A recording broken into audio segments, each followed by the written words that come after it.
Hey guys, Dedrick Briggs here. I just wanted to drop in and give you a quick Bible study. I often hear people butcher this area of the Bible, and I just wanted to give a proper context to it. So I'll make it quick. It's in Romans 12, verses 1 and 2.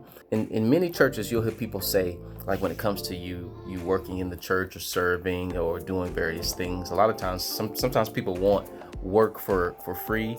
They want something for nothing. They don't want to make various sacrifices in order to keep the wheel turning, in a sense. And so what they'll do is they'll pull a text like in Romans 12 and 1. And they'll say, well, that's your reasonable service. But that's not what that really is referring to. And he says it in these verses. And so let's go over it real quick. And he says, therefore, I urge you, brothers and sisters, in view of God's mercy, to offer your bodies as a living sacrifice. So what they'll do is they'll stop right there. Well, as Christians, we're supposed to offer ourselves as a living sacrifice. This is our reasonable service. But they stop right there and they don't go on to read the rest of the text. And this is what the rest of the text says. Holy and pleasing to God.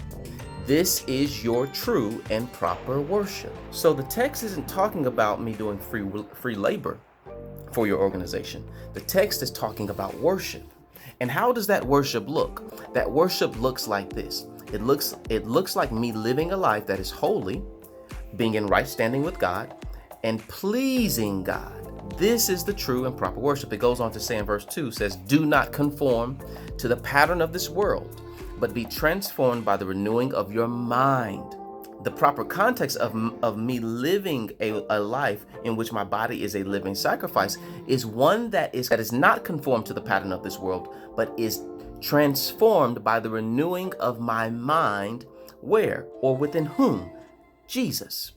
Then you will be able to test and approve what God's will is, his good, pleasing, and perfect will. So that's the proper context of those two verses. The next time you hear somebody butcher it, correct them, or at least know that they got it wrong. God bless you. Take care.